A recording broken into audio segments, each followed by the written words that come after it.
पुढचा भाग आपण बघणार आहोत. सखुआजी हा पाठ आपण जे आजी आहेत त्यांच्याबद्दलची जी माहिती आहे किंवा आजी आपल्यासाठी काय करते किंवा ग्रामीण जीवन काय आहे, गावातील जीवन काय आहे याच्याबद्दल आपण माहिती घेणार आहोत. तर सखू आजी आणि त्याचं कॅरेक्टर काय आहे आणि त्याचं पात्र काय आहे आणि त्याच्यामध्ये काय काय थोडंफार आपण लास्ट लेसन बघितलेलं होता, थोडंफार आता आपण थोडा बघूया. धड्याचे लेखक, पाठाचे लेखक, the name of writer is Rajan Gavas. आणि राजन गवस हे अतिशय सुंदर असं लिखाण करतात. त्यांनी ग्रामीण जीवन आणि त्या ग्रामीण जीवनामधील असलेल्या ज्या घटना आहेत किंवा ज्या गोष्टी आहेत अतिशय सुंदर वर्णन त्यांनी केलेले आहेत. त्यांनी अनेक पुस्तकं लिहिलेली आहेत आणि त्यांच्याबद्दलची थोडक्यात माहिती आपण घेऊया. राजन गवस प्रसिद्ध कथाकार, कवी आहेत, समीक्षक आहेत. समीक्षक म्हणजे आपण एखादी जे लिटरेचर झालेलं आहे, जे साहित्य झालंय त्याच्यावरती टीका करणे किंवा त्याच्यावरती क्रिटिसाइज करणे. संशोधक आहेत, साहित्य अकादमी पुरस्कार प्राप्त लेखक आहेत, म्हणजे त्यांना साहित्य अकादमी पुरस्कार सुद्धा मिळालेला आहे. भंडारभोग, धिंगाणा, कळप, टणकट इत्यादी कादंबऱ्या त्यांनी लिहिलेल्या आहेत. हुंदका काव्यसंग्रह लिहिलेला आहे. अशा प्रकारचं त्यांचं लिखाण आहे. मी थोडक्यात घेतो कारण की गेल्या वेळी आपण हे सर्व घेतलेलं आहे आणि आपण 1-2 वेळा वाचन केल्यानंतर आपल्याला समजेल. प्रस्तुत पाठात सखू आजीच्या मनातील जुन्या नव्या जीवन मूल्यांचे भान. सगळ्यात महत्वाचा जो दुसरा जो पॅरेग्राफ आहे, सखू आजी जी आहे आणि तिच्यामध्ये असलेले जीवनमूल्य, जीवनमूल्य म्हणजे व्हॅल्यूज. आपण एखाद्याला वेळ देतो आणि त्या वेळेत आपण हजर राहतो. Okay, we respect to the time. आपण शाळेत वेळेवर हजर राहतो. आपण ज्या गोष्टी सांगितल्या त्या गोष्टी त्याच वेळेवरती करतो. म्हणजे आपण एका वेळेला महत्व देतो, म्हणजे हे जीवनमूल्य आहे. आपण मोठ्यांचा आदर करतो, म्हणजे हे जीवनमूल्य आहे. आपण एक गरीब व्यक्ती आहे किंवा अनाथ व्यक्ती आहे, त्याला आपण आपल्याजवळ ज्या गोष्टी आहेत त्या गोष्टी देतो किंवा मदत करण्याची भावना आहे, ही एक जीवनमूल्य आहे. आणि ह्या सर्व जीवनमूल्ये आपल्याला थोड्या थोड्या प्रमाणात समाजामध्ये आणि प्रत्येक ठिकाणातून आपल्याला मिळत असतात. याच प्रकारे आजी जी आहे, सखू आजी, आपला जो लेसन आहे सखू आजी, त्यांच्यामध्ये जे असलेले जीवनमूल्य आहे आणि जीवनमूल्यांचे भान, बरोबर आहे, आपल्याला वेळेला रिस्पेक्ट द्यायचं माहित आहे, परंतु त्याचं भान असणं हे सुद्धा महत्वाचं आहे. प्रगतिशील दृष्टी, आणि आपण कशी प्रगतिशील दृष्टी घेऊ असते, म्हणजे आपण चांगल्या प्रकारची प्रगती करायची आहे. ओके, आपल्याला डेस्टिनेशन कुठलं आहे, आपले एम्स कुठले आहेत, आपले गोल्स कुठले आहेत, आपण काय करायचं आहे, ह्या सर्व गोष्टी आपण एक डेस्टिनेशन ठरवतो. त्या डेस्टिनेशन बद्दल आपल्या मनामध्ये प्रगतिशील दृष्टी असली पाहिजे. निर्णय क्षमता, डिसिजन. बघा, ह्या पाठामध्ये जी सखू आजी आहे, प्रत्येक घटनेमध्ये, प्रत्येक घटकामध्ये ती काय करते की आपला डिसिजन घेत असते. मग ती डिसिजन कशा प्रकारे घेत असते याच्यामध्ये आपण बघायचं आहे. माणसावरचे अतिशय सहजतेने, ओके, माणसावरचे प्रेम. बघा, आपण माणसावरती प्रेम केलं पाहिजे. याचा अर्थ आहे की आपल्याला कोण अडचणीत असेल तर त्याला आपण मदत केली पाहिजे.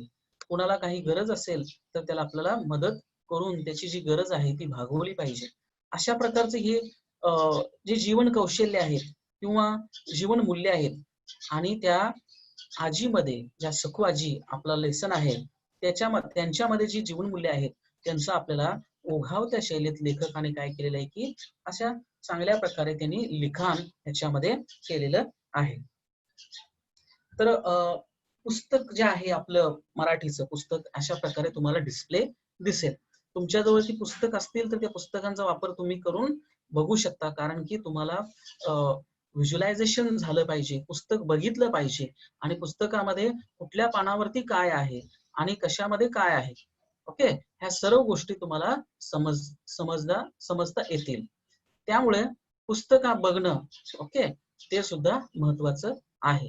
म्हणजे पहिल्यांदा आपण पहिले 2 पॅराग्राफ बघितले, त्यानंतर पहिला पॅराग्राफ जो आहे लेसनचा कॅप्शन नंतरचा, सखू आजी वारली ही गोष्ट कदाचित सांगण्यात महत्वाची नसेल, कारण आपण कितीतरी मृत्यू रोज अनुभवत असतो. पहिल्या पॅराग्राफ मध्ये दिलेले आहे की लेखकाला काय झालंय की सखू आजी वारली, आजी जी आहे त्या गावातील वारली, जी लेखक रायटर राजन गवत ज्या गावामध्ये राहतात त्या गावामध्ये सखू आजी राहत होती, आणि सखू आजी वारल्यानंतर त्यांना खूप काही मोठं हरवलंय किंवा काहीतरी मोठी बाब माझ्याकडून हरवली आहे, आणि त्यांच्या मनामध्ये खोलवर जखम करून जात आहे, अशी भावना त्यांच्यामध्ये येत असते. समजलं, कोणीतरी एक्सपायर झाल्यानंतर आपल्याला एक वेगळ्या प्रकारची भावना निर्माण होते की आपलं जवळचं कोणी गेलेलं आहे. बरोबर आहे. असं म्हणतात की भरपूर मृत्यू होत असतात, ओके, परंतु हा जो सखू आजी वारल्यानंतरचा जो अनुभव आहे तो लेखकाला वेगळा आहे, कारण की सखू आजीमध्ये वेगवेगळ्या प्रकारची जीवनमूल्ये होती, निर्णय क्षमता होती, आणि माणसावरती जे प्रेम करणे आहे त्या सगळ्या गोष्टी त्यांच्यामध्ये होत्या. लेखकाला आजी वारल्यानंतर, आजीची डेथ झाल्यानंतर असे वाटू लागले की सगळ्या गोष्टी काहीतरी कमी झालेल्या आणि त्यांच्या मनावरती खोलवर जखम होत गेली. आजही त्यांना वाटते की माझ्या जगण्यातलं काही शुभ्र निरभ्र काही संपला आहे, अशी पोकळी वाढते. सखू आजी म्हणजे माझी कोण लागत होती, ती कोणीच नाही, ना माझ्या जातीची ना पातीची. म्हणजे ती सखू आजी त्यांच्या रक्ताची नव्हती किंवा त्यांच्या नातलगातली नव्हती, जातीची नव्हती, परंतु सखू आजी त्यांच्यासाठी काय होती की महत्वाची होती. सखू आजी ही वयस्कर झालेली होती. सखू आजी काय होती की तिचं वय झाल्यामुळं ती वयस्कर झालेली होती. तिचं वय आहे 90 वर्ष. तिचं वय आहे 90 वर्ष, 90. हातामध्ये काठी घेतलेली, आणि शरीर काय झालंय की ती वाकली आहे, आणि शरीर कमानीसारखं दिसत आहे. चेहऱ्यावरती तिच्या काय आहेत, सुरकुत्या आहेत. बघा, की आपण छोटस चित्र बघू शकतो की तुमच्या पुस्तकामधीलच आहे, आणि सखू आजी वाकलेली आहे, आणि तिची काय झाले कमानीसारखं चित्र झालेलं आहे. मग अशा प्रकारे सखू आजीचं वर्णन लेखकाने केलेलं आहे, आणि लेखक म्हणतात की ती आजी वारल्यानंतर त्यांच्या मनावरती भरपूर प्रमाणावरती काय होते की दुःख पण होतं, आणि काहीतरी हरवल्यासारखं त्यांना भावना होतात. त्यानंतर आपण त्यांच्या चेहऱ्यावरती सुरकुत्या पडलेल्या आहेत. आजी गल्लीतून जाताना कोणी सहज म्हटलं. बघा, आपण सखू आजीची भाषा शैली समजून घ्यायची. सखू आजी गल्लीतून, रस्त्यामधून, गावातून ती जात असताना तिला कोणीतरी विचारलं, सखू आजी कुठं चाललीस, सहज विचारलं, ओके. गल्लीतून जाताना कोणी सहज म्हटलं आजी कुठं चाललीस, तर लगेच उत्तर द्यायचे, कुठं जातो बाबा, म्हातारं माणूस, हाडं गेली वड्याला, बघा माझ्या मड्याला. अशा प्रकारचे ती बोलत होती. आपण एक 15 मिनिटांमध्ये ह्या समरी आहे ती समरी समजून घेऊया, आणि नंतर जो निम्मा पार्ट आहे, आधा पार्ट आहे, तो आपण कंटिन्यू करूया. त्यानंतर कुठं जातोय बाबा, म्हातारं माणूस, हाडं गेली वड्याला, बघा माझ्या मड्याला. अशा प्रकारचं ती कवितेत बोलायची. सखू आजी कवितेमध्ये बोलायची. म्हणजे बघा, कवी हा कोणी सुद्धा होऊ शकतो, फक्त त्याला त्याची जाण असली पाहिजे. समाजामध्ये घडणाऱ्या गोष्टींच्या वरती लक्ष असलं पाहिजे, त्या भावना असल्या पाहिजेत. त्यानंतर कोणीही कवी होऊ शकतो. सखू आजी शिकलेली नव्हती, परंतु तिला भाषेचं ज्ञान, नॉलेज ऑफ लँग्वेज, म्हणजे भाषेचं ज्ञान तिच्याकडे प्रचंड होतं. बघा, ती म्हणते हडं गेली वड्याला, बघा माझ्या मड्याला. यमक जुळणं, रायमिंग जे आहे ते ऑटोमॅटिक ती जुळवत होती. म्हातारी काय बोलते हे सगळ्यांना समजायचं असं नाही. बघा, सखू आजी जे बोलते ते बाकीच्यांना समजायचं नाही, कारण की तिचं बोलणं ते काव्यमय होतं, आणि ते भाषिक ज्ञानानं भरलेलं होतं. म्हणजे लँग्वेज, भाषा सखू आजीची सर्वोत्तम होती असं म्हणायला हरकत नाही. पण प्रत्येक जण तिच्याशी बोलायचा प्रयत्न करायचा. जी आजी आहे, बघा, आपल्या ज्या घरी आजी आहेत त्यांच्याशी आपल्याला बोलायला खूप बरं वाटतं, आपल्याला त्यांच्याशी बसायला बरं वाटतं. त्यांच्या आज्या जवळ आहेत, त्यांना तर खूप बरं आहे, आणि ज्यांच्या जे लांब आहेत त्यांच्याशी आपण फोनवरती संवाद साधून आपण त्यांच्याशी बोलतो आणि ते आपल्याशी हितगुज करतात, काही चांगल्या गोष्टी सांगतात, जीवन मूल्ये सांगतात आणि आपल्या जीवनामध्ये त्यांचा महत्वाचा वाटा असतो आपलं जीवन विकसित करण्यासाठी. म्हणून आता या क्षणाला आणि याच्या पुढे सुद्धा आजी ही महत्वाची आहे आणि आजीला आपण सतत संपर्कात राहिलं पाहिजे आणि आजीच्या ज्या गोष्टी आहेत त्या गोष्टी समजून घेतल्या पाहिजेत. तर सखू आजी प्रत्येक जणाशी बोलायचा प्रयत्न करते. ती कोण रस्त्यामध्ये कोण भेटेल, गल्लीमध्ये कोण भेटेल, गावामध्ये कोण भेटेल, जाता येता ती प्रत्येकाशी बोलत होती. म्हातारी, मला सखू आजी नेहमीच एक कविता वाटते. लेखक मला म्हणजे लेखक, मला म्हणजे लेखकांना.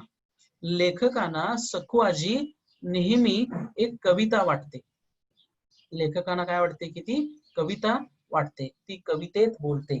सखू आजी शिकलेली नाही, परंतु तिचं जे मॉरल आहे किंवा ज्या फिलिंग्स आहेत, त्याच्या भावना आहेत, ती कवितेमध्ये व्यक्त करते, कवितेत जगते आणि ती कवितेमध्ये जगते.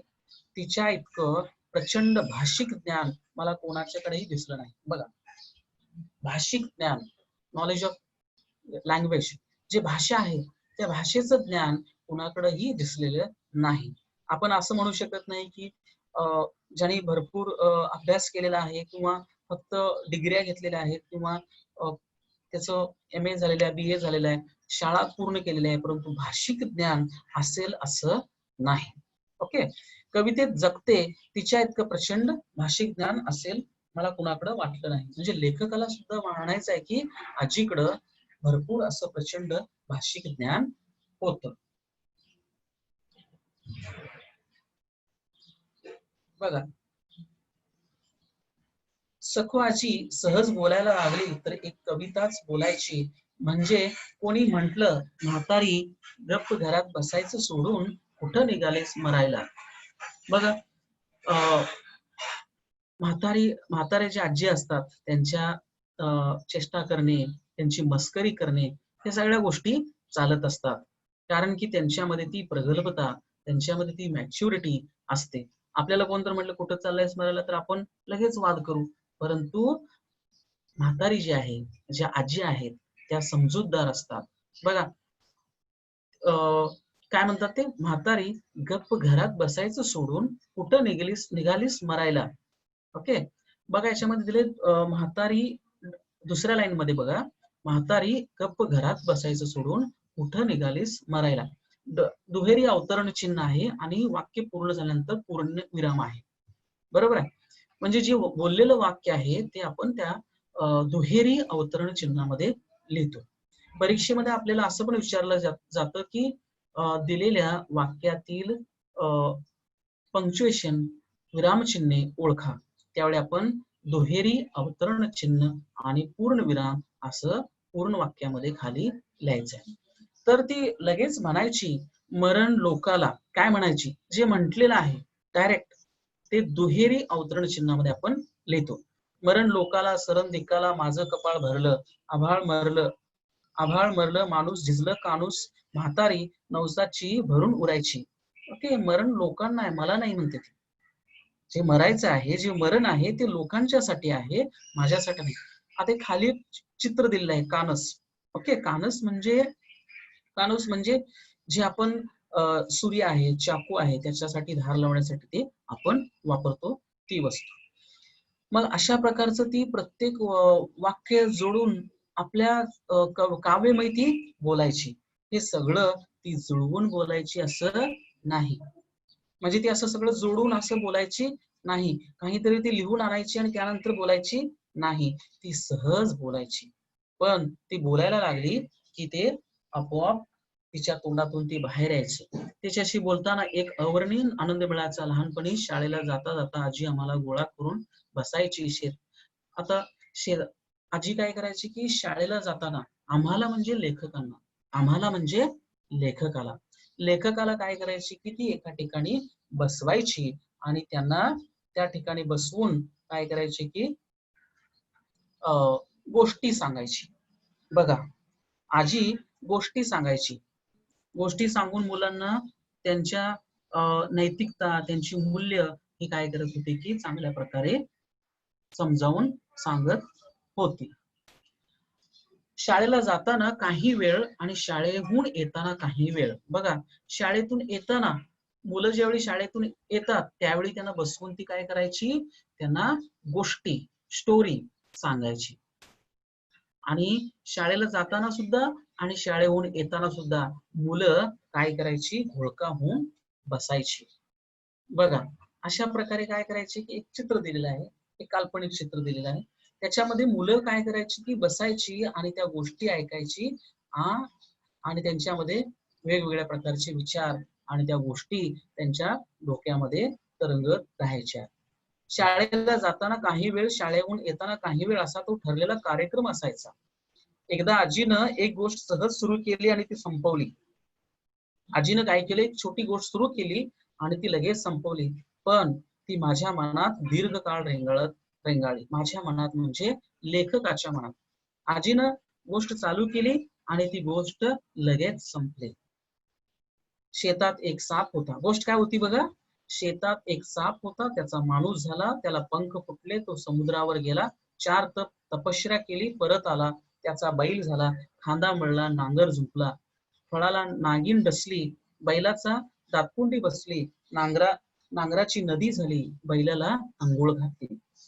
बघा, शेतात साप होता, त्याचा माणूस झाला, ओके, माणूस झाला, त्या माणसाला पंख फुटले, तो समुद्रावर गेला, 4 तपश्चर्या, ओके, मेडिटेशन मध्ये तपश्चर्या केली, तो परत आला, परत त्याचा बैल झाला, त्याचा खांदा मळला, ओके.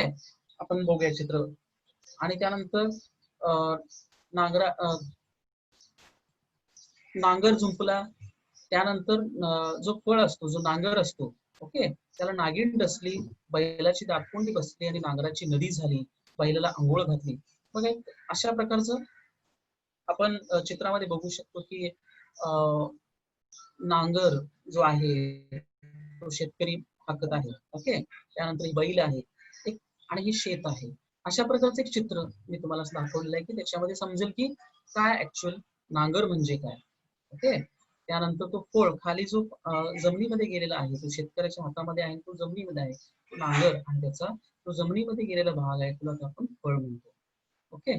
अशा प्रकारे आजी मुलांना गोष्टी सांगायची शाळेतून येताना आणि शाळेतून जाताना.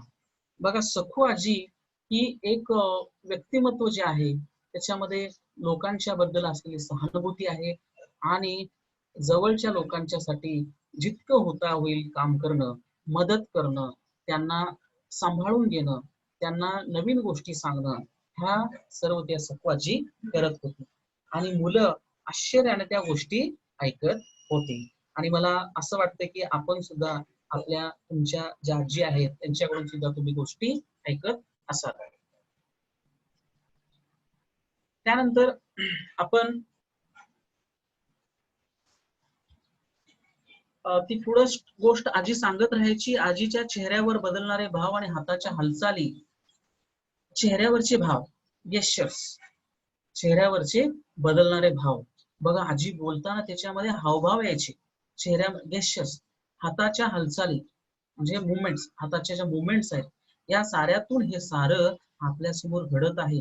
बघा, आजी जे ऍक्टिंग करत होती किंवा गेस्चर्स करत होती, हाताच्या हालचाली करत होती, मुलांना काय वाटायचं की ती साप आलेला आहे, नाग आलेला आहे, नागिन झालेली आहे, ओके, नाग डसत आहे, त्याला माणूस झाला, तो पंख फुटले, तो समुद्रावर गेला, असं मुलांना वाटत राहायचं.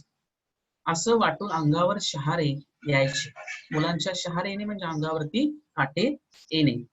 असे वाटून अंगावर शहारे यायचे. ही गोष्ट ऐकल्यानंतर कित्येक दिवस, बघा, लेखकाच्या ज्या गोष्टी आहेत, आजीने जे सांगितलेल्या गोष्टी आहेत, त्या लेखकाला कित्येक दिवस त्या गोष्टी त्यांच्या मनामध्ये राहायच्या आणि त्यांच्या स्वप्नात यायच्या. स्वप्न ड्रीम स्वप्नामध्ये यायच्या आणि जशा तशा घडायच्या. बघा, लहान मुलांचं जे मन आहे ते एकदम नाजूक असतं आणि आपण ज्या गोष्टी सांगतो त्या गोष्टी त्यांच्या स्वप्नामध्ये येतात अशाच प्रकारे हे घडायचं. बैल अंघोळ करायला लागला की डोळे टक्क उघडे पडायचे, तिथून पुढे झोपच लागायची नाही. बघा, बैल अंघोळ करायला लागला म्हणजे स्वप्नामध्ये त्यांच्या बैल अंघोळ करायला लागला की लेखकाचे डोळे उघडायचे स्वप्नामध्ये, म्हणजेच एकंदरीत ते घाबरायचे. तिथून पुढे झोपच लागायची नाही. कधीतरी आपल्या स्वप्नातला साप नागिन होऊन जाईल आणि त्या आपल्या हे स्वप्न पडायचे बंद होईल. बघा, स्वप्न नागिन झाला आणि तो पळून गेला, हे शेवट आहे, बरोबर आहे. परंतु हा शेवट कधी व्हायचाच नाही. म्हणजे जे स्वप्न आहे ते अर्ध्यावरतीच थांबायचं आणि मुलं त्या भयावह स्वप्नामध्ये गुंतून राहायची आणि त्यांना भीती वाटायची. असं वाटायचं, पण कैक वर्षात अनेक कैक अनेक मेनी वर्षात असं कधी घडलं नाही. ही कथा कधी अचानक स्वप्नात येतच. आजीनं कैक गोष्टी सांगितल्या. कैक म्हणजे अनेक. लेखकाने ग्रामीण भाषेतील जो शब्द आहे कैक म्हणजेच अनेक, आपण त्याचा सरळ अर्थ घेऊ शकतो इंग्लिशमध्ये मेनी. अनेक गोष्टी सांगितल्या, पण एवढीच अशी मेंदूत रुतून बसली हा प्रश्न अनुत्तरित अनआन्सर्ड. म्हणजे भरपूर गोष्टी आजीनं सांगितल्या, परंतु हीच गोष्ट, जे साप आहे, नागिन आहे, तीच गोष्ट माझ्या मनामध्ये का राहिली असं त्यांना वाटतं. अनुत्तरित मीन्स अनआन्सर्ड, म्हणजे त्याचं आन्सर देता येत नाही. पण एवढीच गोष्ट मेंदूत रुतून राहिली हा प्रश्न अनुत्तरित आहे. त्या काळी आणि त्यानंतर या गोष्टीचा अर्थ आजीला विचारला होता तरी ती फक्त हसायची. लेखक काय करायचे, आजी या गोष्टीचा अर्थ काय, त्यावेळी सुद्धा विचारले आणि आता सुद्धा विचारले तरी आजी काय करायची, हसायची. आजी हसायची. गोष्टीचा अर्थ, गोष्टीचा जो संबंध आहे ती सांगत नसे. मध्येच एकदा म्हणाली, गाव गर्दीला सपान धरतीला, धरती दुपावली माती हरकली. आता हे पण कुणाला कळणार बघा. म्हणजे ती बोलायची, ते कुणालाच कळायचं नाही. नंतर म्हातारीला काहीच विचारलं नाही. लेखक काय करतात की कंटाळतात. बघा, इथं सापाचं चित्र दिलेलं आहे. बाई तुमच्या माहितीसाठी सापाचं चित्र दिलेलं आहे की त्यांच्या मुलांना म्हणजे ती मुलं घाबरायची आणि अशा प्रकारची स्वप्न त्यांच्या रोज यायची आणि मुलांचे स्वप्न ते पूर्ण व्हायचं नाही. ओके, त्याच्यामध्ये दोन चित्र दिलेले आहेत. एक आहे नागाचं दिलेलं आहे आणि दुसरं चित्र आहे ते बैलाचं दिलेलं आहे.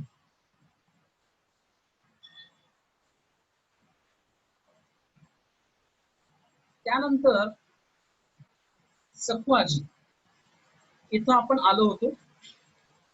सकू आजी गावातल्या कुणाच्या बारशे पहिलं जे चित्र आहे, ते बारशे म्हणजे लहान मुलांचं नामकरण आपण म्हणतो, त्याला नेमिंग सेरेमनी म्हणतो. बारशाला किंवा लग्न असेल किंवा जत्रा असेल किंवा मयत झालेलं असेल तर त्यावेळी त्या ठिकाणी सकू आजी असायचीच.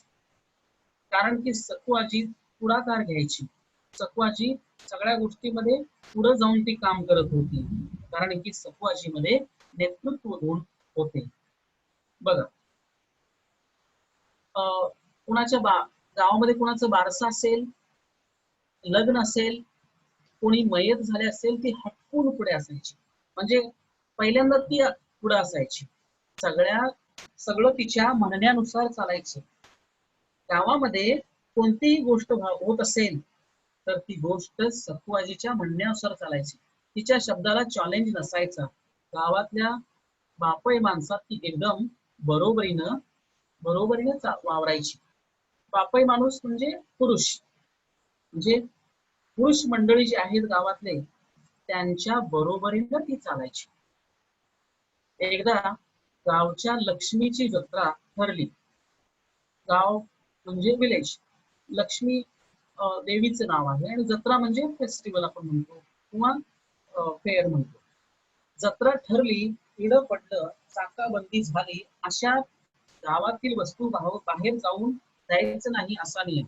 बघा, लक्ष्मीची जत्रा ठरते आणि लक्ष्मीची जत्रा ठरल्यानंतर नियम ठरतात की चाक बंदी म्हणजे गावातून बाहेर कोणी जायचं नाही.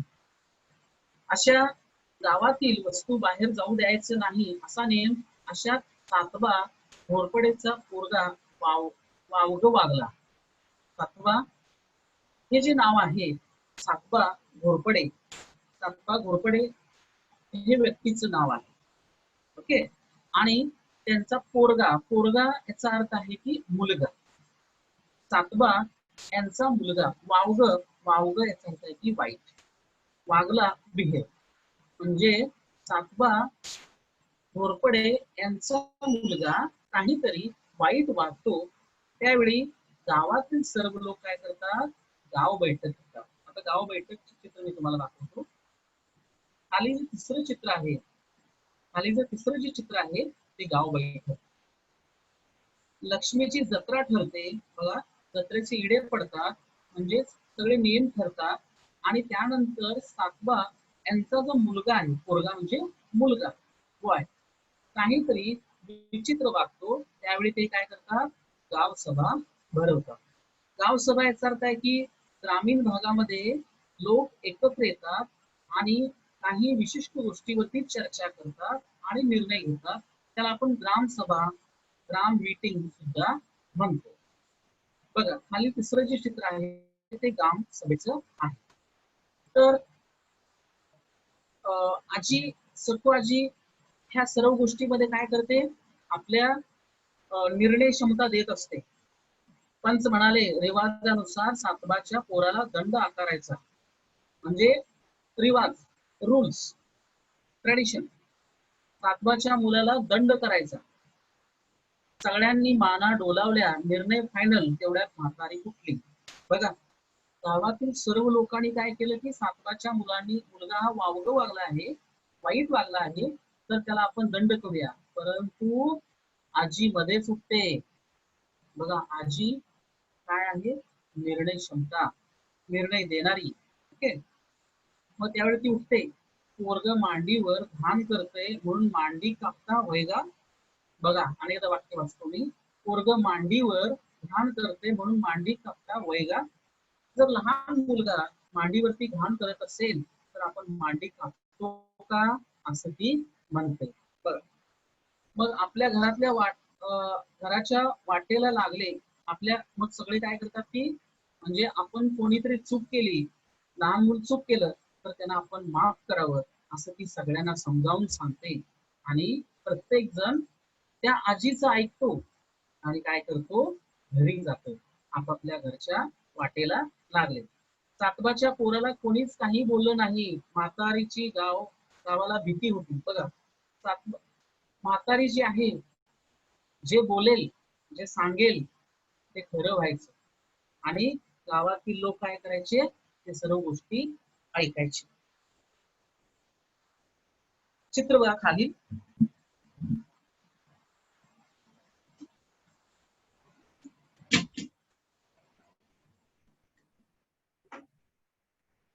चित्रामध्ये दिलेला आहे की जत्रा कशा प्रकारची असते, बारसे कशा प्रकारचे असते. ओके. आणि त्यानंतर ग्रामसभा कशा प्रकारे असते.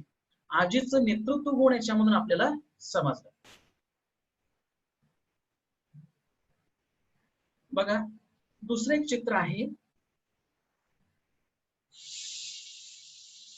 शिक्षण. आजी अशिक्षित होती आणि पुस्तकामधलं चित्र आपण बघूया. अशिक्षित होती. आजी काय करते, एकदा गावातील आयाबाया गोळा करून आमच्या घरात आली. आमच्या म्हणजे लेखकाच्या घरात ज्या अशिक्षित आहेत, ज्यांचं शिक्षण पूर्ण झालेलं नाही किंवा त्यांना ज्यांनी शिक्षण घेतलेलं नाही, त्या सर्वांना घेऊन ती काय करते, लेखकाच्या घरी येते. काय येते की त्यांना साक्षर, त्यांना लिहिण्या वाचणं शिकवायचं काम होतं. त्यामुळे ती काय करते, लेखकांच्या जवळ, लेखकाच्या घरी घेऊन येते. चित्रामध्ये समजले असेल की ह्या 3 स्त्रिया आहेत, त्यांना लिहिता वाचता येत नाही. ओके. आणि इथे जे समोर आहेत ते लेखक आहेत आणि हातामध्ये जी काठी आहे ती आजी आहे. समजलं? बघा, एकदा सखू आजी गावातल्या आया बाया गोळा करून आमच्या घरात आली, तेव्हा मी कॉलेजला होतो. लेखक काय करत होते? कॉलेजमध्ये शिकत होते.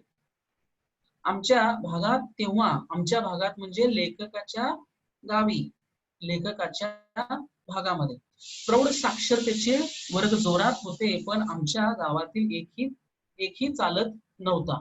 म्हातारी सगळ्या आयाबायांच्या समोर म्हणाली, आमचं पोरग एवढं काय काय शिकलंय बघा. त्या सगळ्या स्त्रियांना गोळा करते आणि लेखकाच्या घरी जाते आणि लेखकासमोर ती काय म्हणते बघा, आमचं पोरग म्हणजे लेखक राजन गवस, आमचं पोरग एवढं काय काय शिकलंय, आपल्याला दुसरा मास्तर कशाला पाहिजे, तूच शिकव र आम्हाला. बघा, सुंदर बोलणं, ग्रामीण भाषा, आमचं पोरग, आपुलकीपणा, म्हणजे आमचं पोरग खूप शिकलंय, दुसरा मास्तर कशाला पाहिजे, म्हणजे पाहिजे, पाहिजे म्हणजेच पाहिजे. बघा, भाषा जसं जसं आपण भाग बदलत जाऊ त्याप्रमाणे त्याच्यामध्ये काही बदल होत असतात. ओके, पाहिजे याचा अर्थ आहे की पाहिजे, दुसरा मास्तर कशाला पाहिजे, तूच शिकव र आम्हाला. आम्हाला बघा, आम्हाला आम्हाला समजते, आम्हाला म्हणजेच आम्हाला. ती म्हणते की लेखकांना म्हणते, आम्हाला दुसरा शिक्षक कोण नको आहे, तूच शिकव आम्हाला. सकू आजी 15 दिवसात वाचायला शिकली. बघा, जिद्द, चिकाटी, मेहनत, डिटर्मिनेशन, ह्या ज्या गोष्टी आहेत ज्यांच्यामध्ये आहेत त्यांना कोणीही थांबवू शकत नाही. समजते? जिद्द आहे, चिकाटी आहे, मेहनत आहे, या व्यक्तींना कोणी थांबवू शकत नाही. त्या सर्व गोष्टी आजीमध्ये होत्या आणि आपल्यामध्ये सुद्धा असल्या पाहिजे. मराठी येत नाही असं आपण म्हणणारच नाही, मराठी येणार. आपण त्याचा चांगला अभ्यास केला तर मराठी येणार. सखू आजी 15 दिवसात वाचायला शिकली. विदिन 15 डेज, 15 दिवसामध्ये ती वाचायला शिकली. त्याला तिनं चावडीतच गाठला. आठवड्यात सही पुरता साक्षर केला. ओके, सॉरी, सगळ्या बायकांना शिकवत सुटली. ती काय करते, स्वतः 15 दिवसात शिकते आणि त्यानंतर ती सगळ्या बायकांना शिकवत सुटली म्हणजे सगळ्यांना शिकवायला लागली ती. त्यावेळी आमच्या गावचा सरपंच अंगठेवाला, म्हणजे गावचा सरपंच म्हणजे सरपंच अर्थ आहे की गाव प्रमुख, गावातला सरपंच. सरपंच काय करतात, सरपंच असतात, त्या सरपंचांना सही येत नसते, परंतु आजी काय करते, त्या चावडीमध्ये जाते आणि अंगठ्यापुरतं आठवड्यात सही पुरतं साक्षर केलं. आमच्या गावातल्या चोपड्या त्याच्या पोरगा पहिल्यांदा पोलीस झाला. बघा, ती प्रत्येक व्यक्तीजवळ जायची, प्रत्येकाला शिकवायची, प्रत्येकाला सहानुभूती दाखवायची, अशी आजी होती.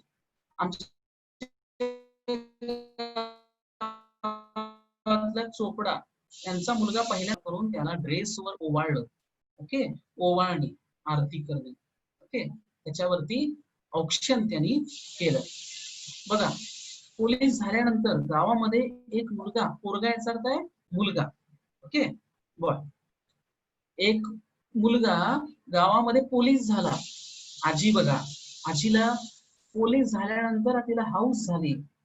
त्या गावातल्या ज्या इतर बायका आहेत, स्त्रिया आहेत, बायका म्हणजे स्त्रिया आहेत, त्यांना गोळा करते आणि त्या मुलाला, त्या पोलीस झालेल्या मुलाला काय करते, ओवाळते. दही साखरेनं तोंड केलं, गोड केलं. गाव म्हणजे म्हातारीचा गोतावळा. गाव म्हणजे काय होतं, म्हातारीचा गोतावळा होता. त्याला ड्रेसवर ओवाळलं, दही साखरेनंच तोंड गोड केलं. गाव म्हणजे म्हातारीचा गोतावळा म्हणजे गाव म्हणजे माझंच आहे, गाव म्हणजे माझंच आहे, गाव म्हणजे माझी फॅमिली आहे. गोतावळा म्हणजे फॅमिली सारखं. तिला गावातल्या सगळ्या लहान थोरामध्ये आपलं घर दिसायचं. बघा, ते माझं घर नाही, माझं गाव म्हणजे माझं घर आहे. माझं शहर म्हणजे माझं गाव आहे, माझं घर आहे, अशी तिची भावना होती. लहान थोरामध्ये ती असायची. बघा एक चित्र दिलेलं आहे साक्षरतेचं.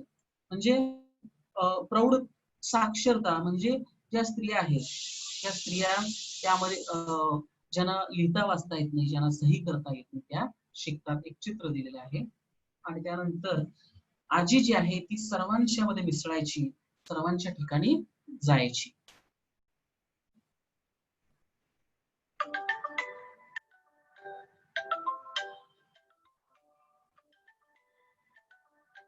पुढे सखू आजी शिकली सवरली असती, शहरात जन्मली असती तर कुठल्या कुठं पोहोचली असती. प्रचंड बुद्धी तिला लाभली होती.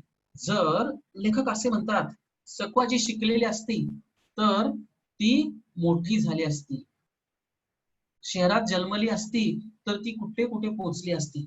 इतकी प्रचंड बुद्धी तिला लाभली होती. नॉलेज तिला काय होतं की इतकी प्रचंड बुद्धी तिला लाभलेली होती. पण ती तिच्या नशिबात नव्हतं म्हणून काही बिघडलं नव्हतं. तिनं सगळं तिच्या हयातीत काबीज केलं होतं. बघा, तिला शिक्षण मिळालं नसलं तरी सुद्धा काही अडचण नव्हती, परंतु ती सर्व जे आहे ती तिनं काबीज केलं होतं. काबीज करणे म्हणजे हस्तगत केलं होतं. शक्य होईल तितकं तिनं काय केलं होतं, हे सगळ्या गोष्टी समजावून घेतल्या होत्या. सखू आजी मरण पावली लहान पोरासोबत. सखू आजी मरण पावली. लहान पोरापासून म्हाताऱ्या कोताऱ्यापर्यंत प्रत्येकाच्या डोळ्यात पाणी आलं. सॉरी. सखू आजी ज्यावेळी मरण पावते त्यावेळी लहान मुलांपासून मोठ्यांपर्यंत म्हाताऱ्यांच्या पर्यंत सगळ्यांच्या डोळ्यांच्या मध्ये पाणी आलं होतं. गाव पोरक झालं. पोरक अनाथ. ओके.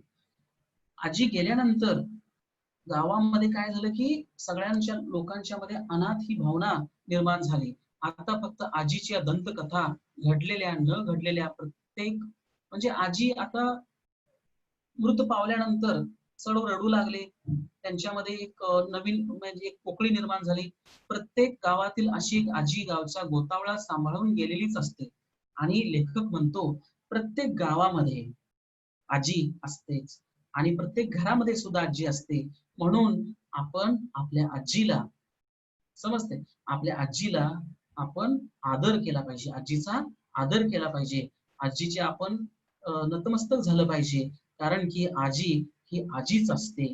आणि आपण मला खात्री आहे तुम्ही आजीला एक फोन करा आणि आजीला विचारा आजी कशी आहे. आजी जवळ असेल तर तिच्याशी बोला. आजीला सांगा आजी मला गोष्ट सांग म्हणून. तर आजी तुम्हाला हमखास सांगेल. आजीला जागाच उरली नाही. अडचण फक्त आता आता सध्या लेखक म्हणतात की आता गावगाडा गावगाडा गावातील पद्धती बदलल्या आहेत. आजीला जागाच उरली नाही. बघा एक मार्मिक असं उदाहरण त्याने सांगितलं की आजीला जागाच उरली नाही. अडचण फक्त उद्याच्या मुलांची. त्यांना अशा आजीच्या आठवणी कुठून सांगायची. म्हणजे अशा प्रकारे लेसन मध्ये सांगितलंय की आता गाव बदललेलं आहे. चित्र आपण बघू शकतो. अशा प्रकारचं चित्र आता सध्या गावामध्ये दिसत नाही. तर गावातील रूढी बदलल्या. आजीचा जो रोल आहे, पात्र आहे ते बदललेलं आहे. तरी पण मला विश्वास आहे की आपले जे विद्यार्थी आहेत आपण तुम्ही आजीला आणि सखू आजी यांच्याशी कंपॅरिझन करून आपल्या आजीबद्दल प्रेम व्यक्त कराल अशी मला आशा आहे. आणि अशा प्रकारे हा पाठ संपलेला आहे. तर याच्यावरती जे स्वाध्याय आहेत बघा, हे स्वाध्याय जे आहेत तुम्ही आपला होमवर्क आहे म्हणून तुम्ही घ्या आणि याच्यामध्ये खालील घटनेवर झालेले परिणाम लिहा. प्रश्न क्रमांक 1, प्रश्न क्रमांक 2, सखू आजी कवितेत बोलते, कवितेत जगते हे विधान स्पष्ट करणारी पाठातील वाक्य शोधा. आणि आपल्याला परीक्षेमध्ये अशा प्रकारचे स्क्वेअर पेन्सिलने करायचे आहेत. आणि सोमत जे आहे क्वेश्चन नंबर 5 सोमत जे आपण आपले आपले ओपिनियन त्याच्यामध्ये मांडायचे आहेत. अभिव्यक्ती म्हणजे एक्सप्रेशन आपले जे फिलिंग्स आहेत त्या फिलिंग्स तुम्हाला स्वतः मांडायच्या आहेत. अशा प्रकारे हा होमवर्क आहे, तुम्ही करा. धन्यवाद.